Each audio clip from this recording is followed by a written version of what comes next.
Buenas tardes, en la presentación de hoy continuamos con el capítulo número 10 correspondiente al sistema cardiovascular y abordaremos la anatomía y fisiología del corazón.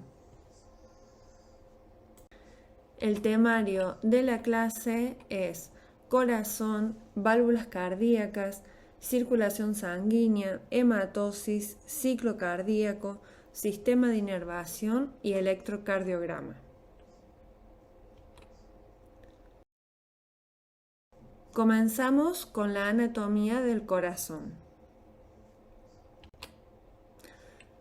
El corazón es un órgano muscular o musculoso, hueco y cónico que tiene 4 cavidades por donde circula la sangre. Está situado en la cavidad torácica, en el mediastino, entre los pulmones, por encima del músculo diafragma y por detrás del cuerpo esternal.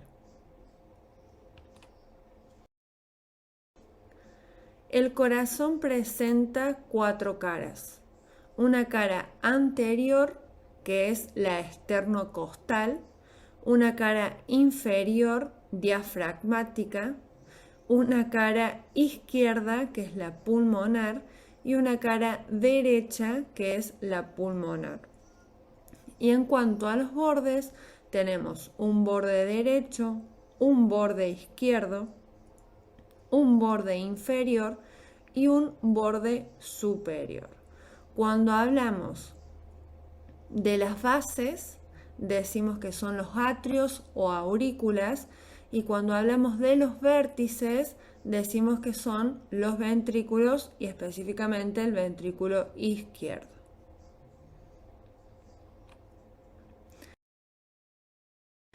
En cuanto a los surcos, decimos que el corazón presenta un surco interauricular, es decir, que divide ambas aurículas, un surco interventricular posterior que divide los ventrículos, un surco aurículo-ventricular izquierdo y un surco aurículo-ventricular derecho, es decir, que ambos dividen las aurículas de los ventrículos.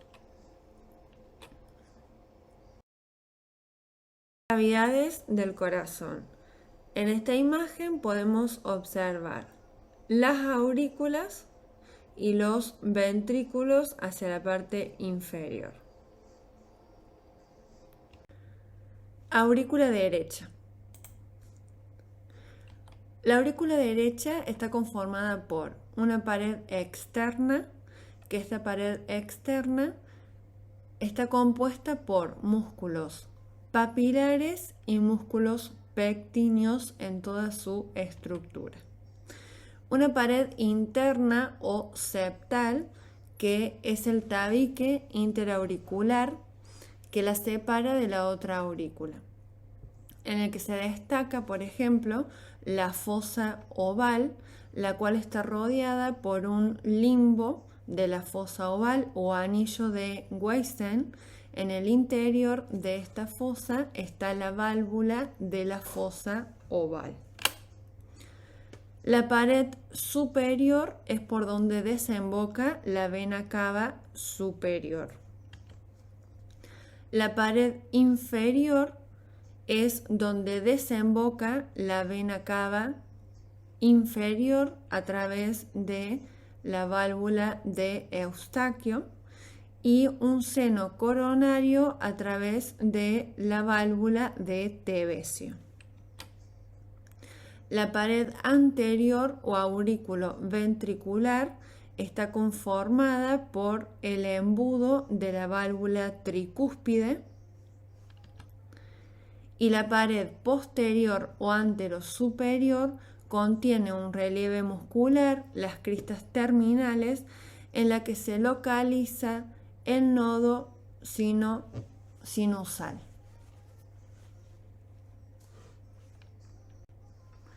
Ventrículo derecho. Se distinguen en él 3 paredes en las que se implantan las columnas cavernosas.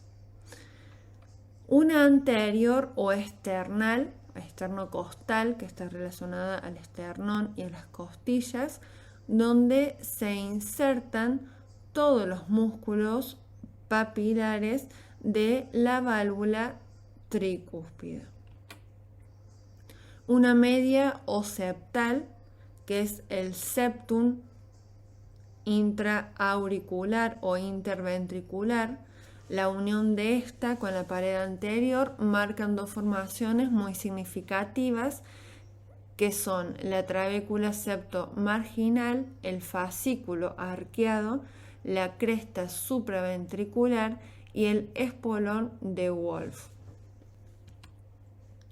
Una inferior o diafragmática, que está ocupada por la válvula tricúspide y la inserción con sus músculos papilares inferiores. Una base, que está compuesta por el orificio aurículo-ventricular, el orificio de las arterias pulmonar y las válvulas correspondientes, y un vértice. La aurícula izquierda se ubica en la parte posterior del corazón y se puede distinguir en ella 6 paredes. Una pared posterior con 4 orificios que carecen de válvulas y que corresponden a 2 venas pulmonares izquierdas y 2 venas pulmonares derechas. Una pared superior que está conformada por el techo de la estructura de las aurículas y cuya parte anterior corresponde a la aorta. La pared inferior, a veces algo levantada por la conformación de los senos venosos coronarios. La pared septal está a nivel de la fosa oval derecha. La pared anterior es un orificio aurículo-ventricular y la pared externa la compone la orejuela izquierda. Ventrículo izquierdo está conformado por 3 paredes. La pared izquierda o lateral, que es la pared quirúrgica del ventrículo, y allí se insertan los músculos papilares anteriores. La pared inferior o diafragmática, donde se encuentran numerosos músculos papilares. La pared medial interventricular o septal, que hacia arriba y hacia atrás forman la pared aórtica y bajo su endocardio corren las ramas o los tabiques izquierda del haz de His. El vértice, que está compuesto por la convergencia de las 3 paredes mencionadas anteriormente, y la base, que es una zona de fijación de la válvula aurículo-ventricular, los músculos papilares y las cuerdas tendinosas.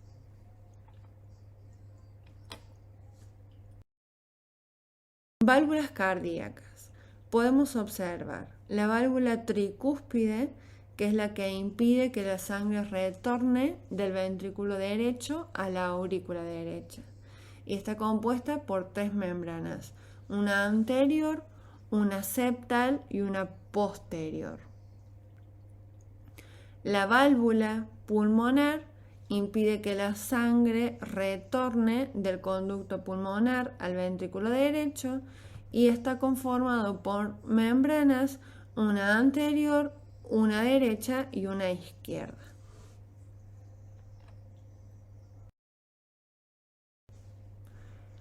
La válvula bicúspide o mitral impide que la sangre retorne al ventrículo izquierdo a la aurícula izquierda y tiene dos membranas o dos valvas, una anterior y una posterior. Y la válvula aórtica impide que la sangre retorne desde la aorta al ventrículo izquierdo y tiene tres membranas, una derecha, una izquierda y una posterior. Su función es la unidireccionalidad del flujo sanguíneo, es decir, que la sangre circula en una sola dirección.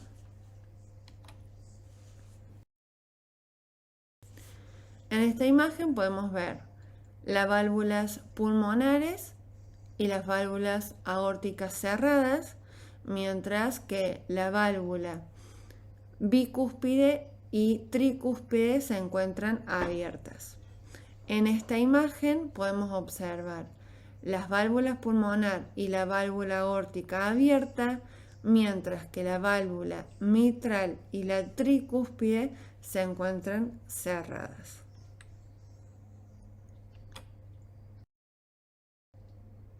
Pericardio.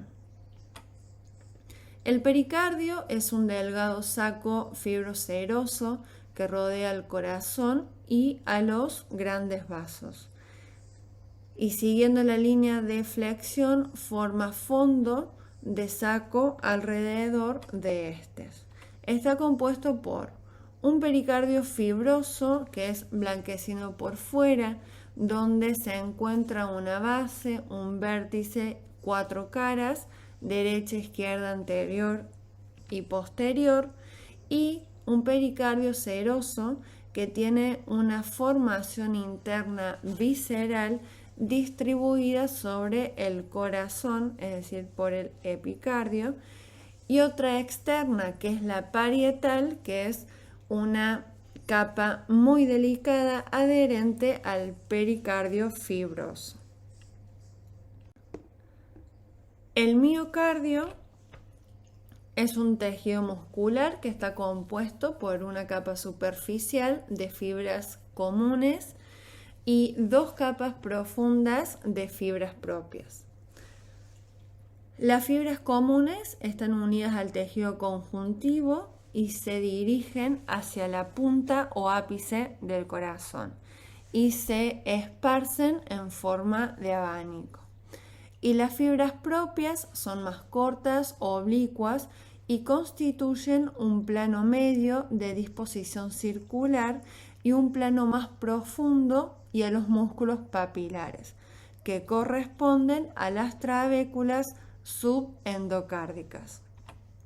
El endocardio, que es la parte que está en contacto interno con cada una de las cavidades, es un tejido que tapiza internamente al corazón.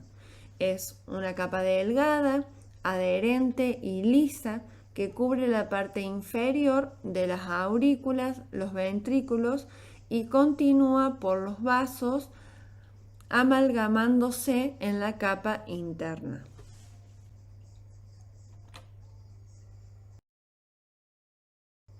En esta imagen podemos encontrar toda la estructura de las capas del corazón en un corte. Y acá vamos a ver, por ejemplo, el miocardio, el tejido muscular cardíaco. En esta parte estaría el endocardio, que está conformado por tejido conectivo y endotelio. El tejido conectivo específicamente está conformado por el epicardio, el pericardio seroso y visceral. Tenemos la cavidad pericárdica que está o contiene líquido pericárdico, y hacia la parte más externa podemos encontrar todo lo que es el pericardio fibroso, que son las capas fibrosas delgadas, el tejido conectivo denso y epitelio, que está conformado por pericardio seroso parietal.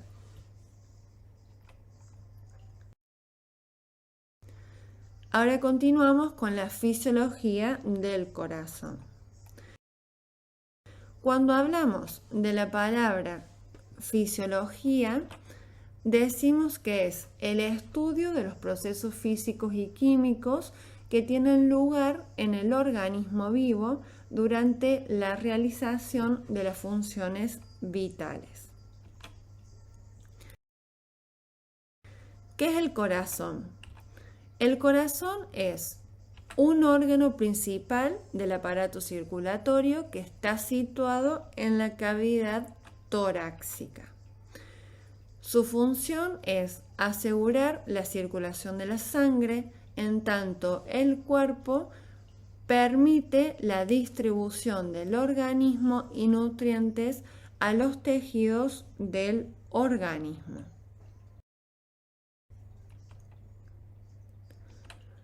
El corazón está conformado por una parte derecha, que es la que se encarga de toda la circulación pulmonar,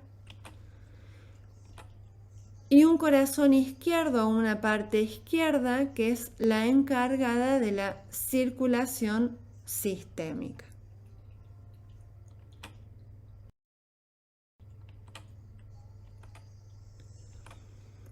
El corazón está compuesto por 4 cavidades. Tenemos 2 superiores, denominadas aurícula derecha y aurícula izquierda, y 2 inferiores, denominadas ventrículo derecho y ventrículo izquierdo. La circulación sanguínea. La circulación es el recorrido determinado y continuo que efectúa la sangre a través del organismo por el interior de los vasos sanguíneos.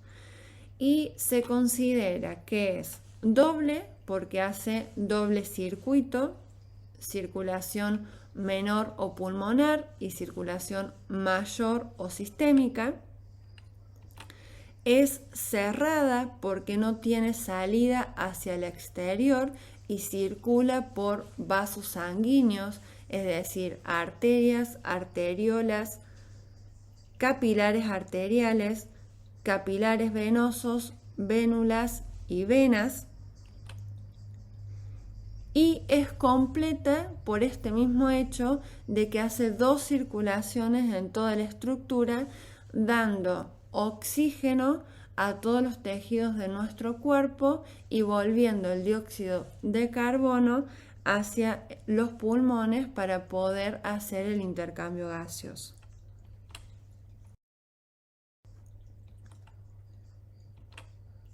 La circulación sanguínea tiene como objetivo llevar a cada célula del organismo los elementos indispensables para su nutrición.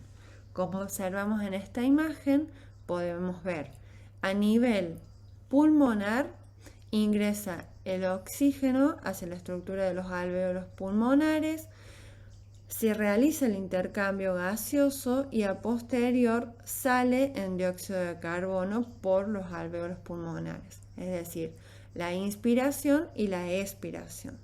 Y cuando hablamos a nivel de intestino, específicamente en las vellosidades intestinales, en la parte del intestino delgado e intestino grueso, ingresan nutrientes, van hacia los tejidos, hacia los capilares de los tejidos, y todos los desechos se eliminan a partir del riñón. Como mencionamos anteriormente, el oxígeno toma la sangre en los pulmones y los nutrientes los toma en el intestino. La circulación realiza 2 circuitos que parten del corazón y que vuelven de nuevo a él. El circuito más corto se lo llama circulación menor y es el que recorre la sangre entre el corazón y los pulmones. Es decir, que es corazón, pulmones y corazón.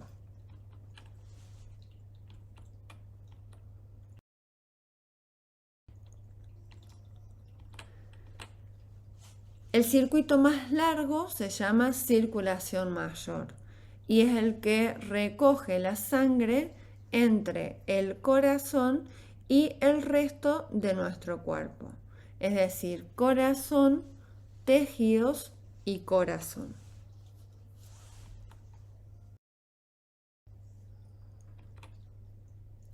La función del aparato cardiovascular es bombear sangre hacia la circulación sistémica o circulación mayor y los pulmones donde se realiza la hematosis. Entonces, la circulación menor se va a producir en la parte derecha del corazón y la circulación mayor o sistémica se va a producir en la parte izquierda del corazón.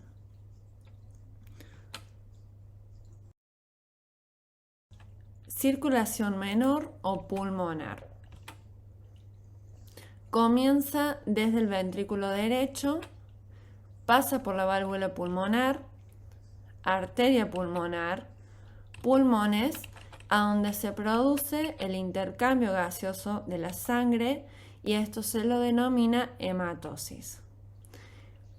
Devolviendo todo lo que es sangre oxigenada hacia las venas pulmonares, aurícula izquierda y termina en la válvula mitral.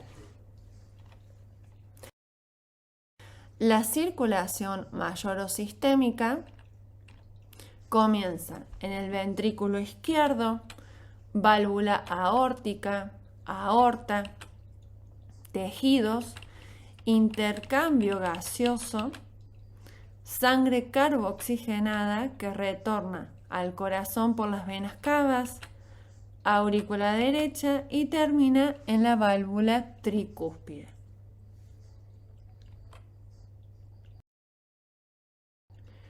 ¿Qué es la hematosis?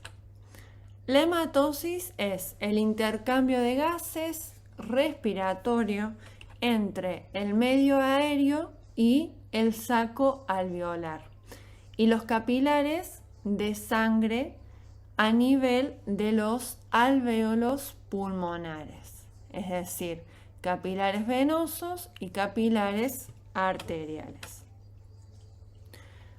Como se observa en esta imagen, tenemos una arteria, una arteriola, capilares arteriales, capilares venosos, venas y vénulas. Y entre medio de toda la estructura del tejido tenemos células y vasos linfáticos. Y en las células también tenemos líquido intersticial y extracelular. Ciclo cardíaco. Este fenómeno incluye los ciclos eléctricos, que es el potencial de acción y la propagación, y los mecánicos a partir de la sístole, que es la contracción auricular y ventricular, y la diástole, que es la relajación auricular y ventricular, que da lugar a lo que se denomina el latido cardíaco.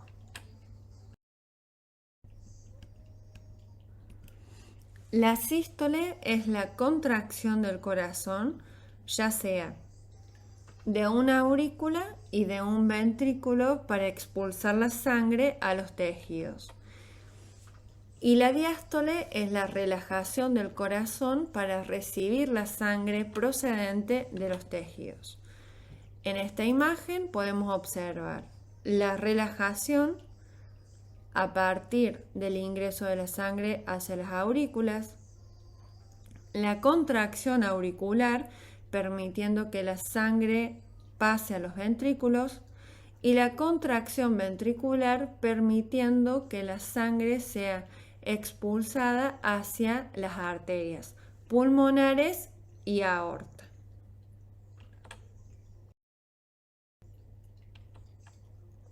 Las fases del ciclo cardíaco. Está determinado por una diástole general donde la sangre ingresa a las aurículas, una sístole auricular donde la sangre pasa para los ventrículos y una sístole ventricular donde la sangre pasa hacia las arterias.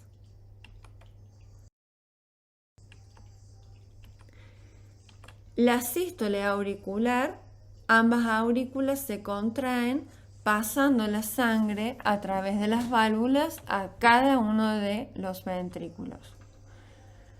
La sístole ventricular, se cierran las válvulas generando el primer ruido cardíaco, que es la contracción ventricular impulsando la sangre así a las válvulas semilunares. Y la diástole general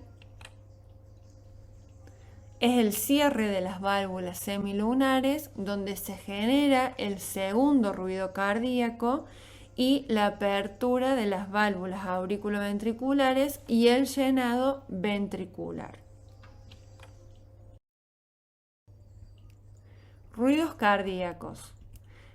Están determinados por el primer ruido cardíaco, que es la contracción de los ventrículos, el cierre de las válvulas auriculoventriculares, es decir, la tricúspide y la bicúspide, y el impulso de la sangre hacia las válvulas semilunares, pulmonar y aórtica. El segundo ruido cardíaco está determinado por la relajación de los ventrículos, el cierre de las válvulas semilunares, ya sea aórtica y pulmonar.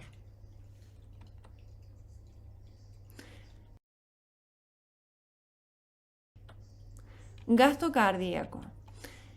Equivale a la cantidad de sangre expulsada por el ventrículo durante la sístole, volumen sistólico, multiplicado por el número de latidos por minuto, que a esto se lo denomina frecuencia cardíaca.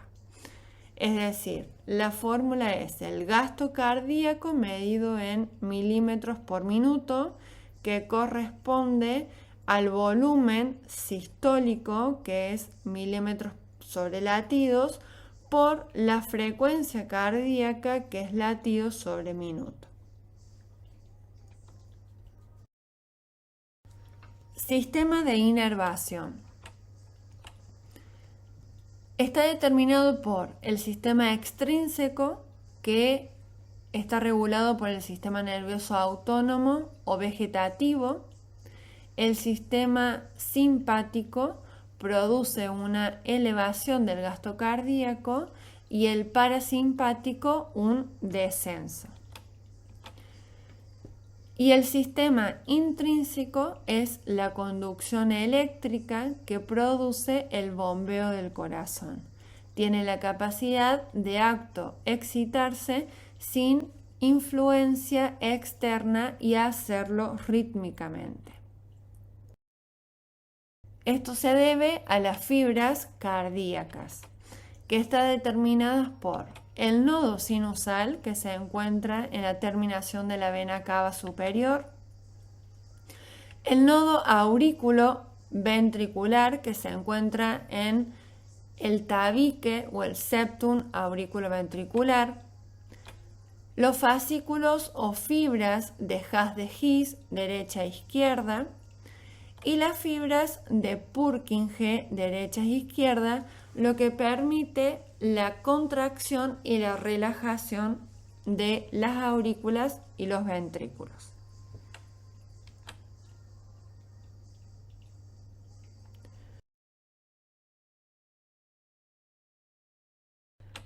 Potencial de acción.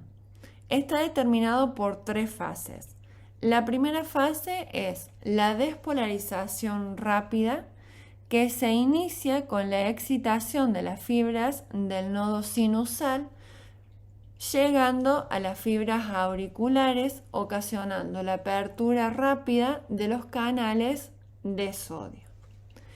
La fase 2 es una meseta que se origina con la apertura lenta de los canales de sodio, que facilita la entrada de iones de calcio al interior de las fibras miocárdicas. La fase 3 es la repolarización, que se produce con la recuperación del potencial de la membrana en reposo, debido a la apertura de los canales de potasio y el cierre de los canales de calcio.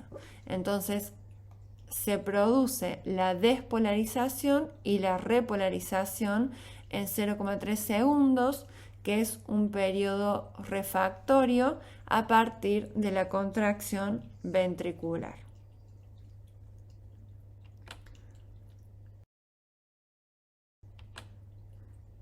Electrocardiograma es el registro gráfico de la corriente eléctrica por el corazón desde el exterior por medio de electrodos.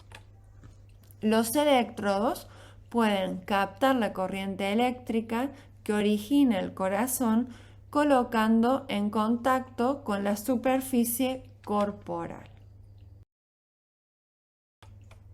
Derivaciones electrocardíacas son las disposiciones de las conexiones de cada par de electrodos. En el electrocardiograma se utilizan 12 derivaciones. Las derivaciones de extremidades, las derivaciones de extremidades aumentadas y las derivaciones precordiales.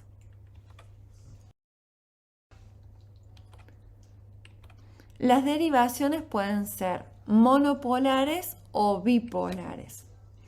Una derivación bipolar se produce cuando registra la diferencia del potencial de acción entre dos puntos del cuerpo, que poseen un polo positivo y un polo negativo. Y es una derivación unipolar cuando registra la diferencia de potencial entre un punto del cuerpo y el centro eléctrico del corazón.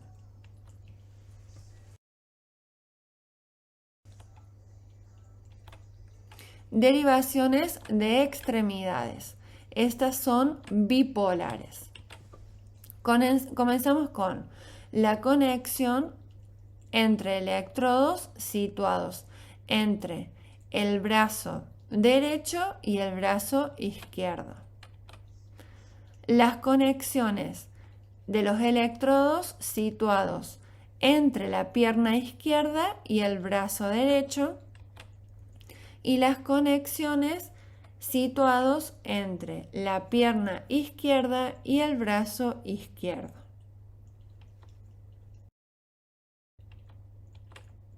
Las derivaciones de extremidades aumentadas son las unipolares y están determinadas por el registro del potencial de acción en el brazo derecho, el registro del potencial eléctrico en el brazo izquierdo y el registro del potencial eléctrico en la pierna izquierda.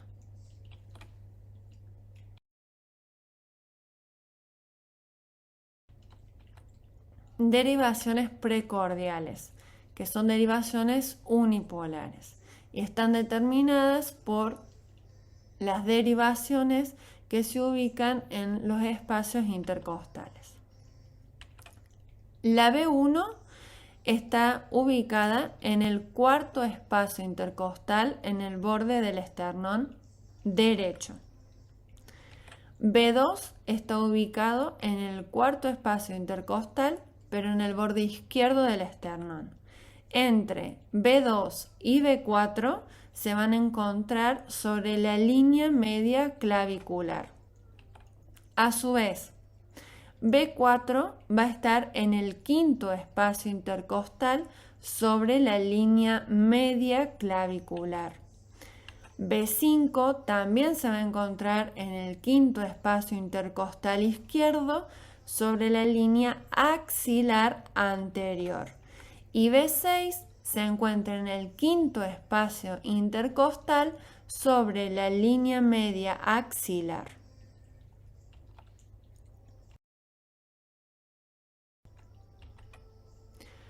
colocación de las pinzas o de los electrodos en los miembros superiores e inferiores. El color rojo o el electrodo rojo va a estar colocado en el brazo derecho.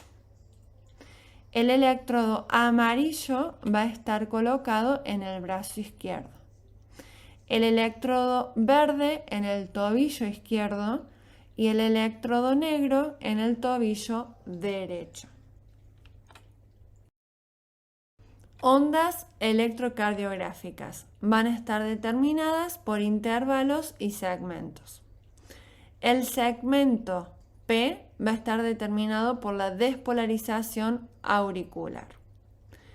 El segmento QRS está determinado por la despolarización ventricular y el intervalo T va a estar determinado por la repolarización ventricular.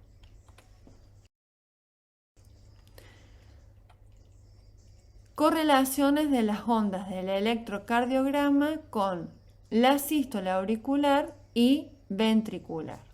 Entonces, primero se va a producir la despolarización de las fibras auriculares contráctiles produciendo la onda P, que la onda P es el potencial de acción en el nodo sinusal. En segundo lugar, se produce la sístole auricular, que es la contracción auricular produciendo el segmento P. En tercer lugar, se produce la despolarización de las fibras ventriculares contráctiles produciendo el complejo QRS.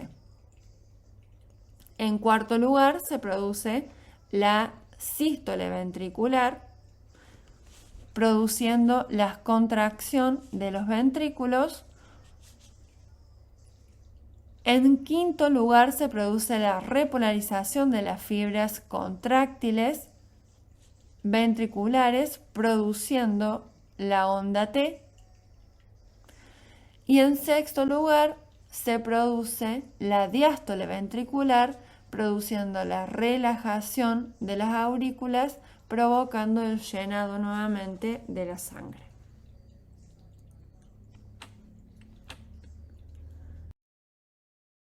Mecanismos de regulación.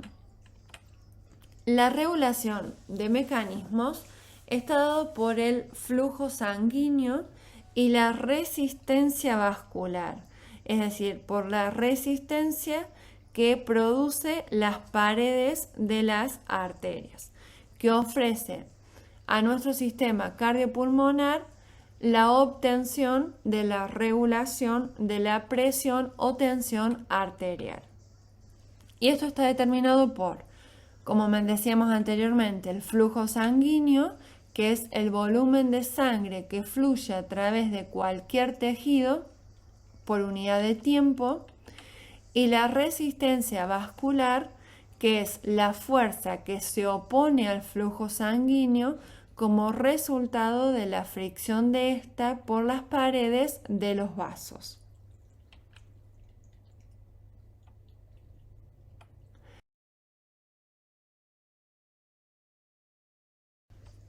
Tensión arterial es la presión hidrostática que ejerce la sangre contra la pared de los vasos que la contiene y se genera como la contracción de los ventrículos. La presión arterial se mide sobre la fuerza que aplica las paredes de la arteria. Se produce una sístole ventricular, que es la presión que adquiere el valor máximo, la presión sistólica, que es de 120 milímetros de mercurio, y una diástole ventricular, que es la presión que adquiere un valor mínimo, presión diastólica, determinadas entre 60 a 80 milímetros de mercurio. Regulación de la presión arterial.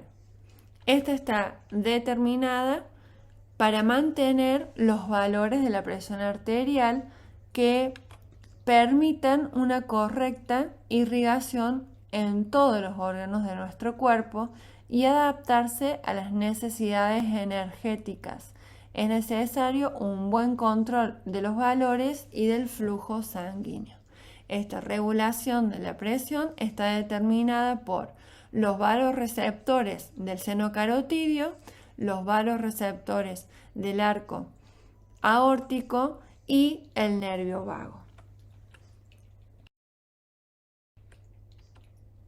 Mecanismo de control de la presión arterial. Los mecanismos de acción rápida están determinados por los impulsos aferentes y los impulsos eferentes. El control reflejo está determinado por los reflejos vasoreceptores y los reflejos quimiorreceptores. Y los mecanismos hormonales están determinados por el sistema renina-angiotensina-aldosterona, por la adrenalina y noradrenalina, por la hormona antidiurética y por el péptido natriurético auricular.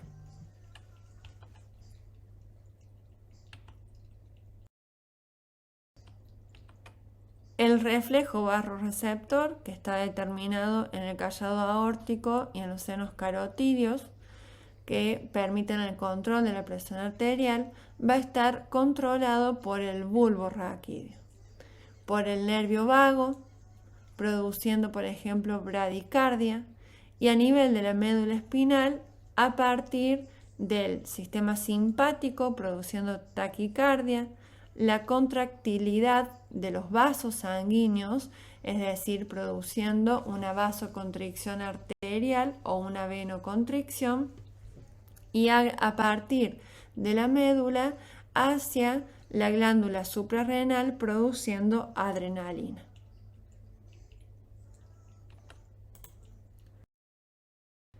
En esta diapositiva se deja disponible la bibliografía utilizada para la realización de la recopilación bibliográfica y las presentaciones en PowerPoint. Muchas gracias.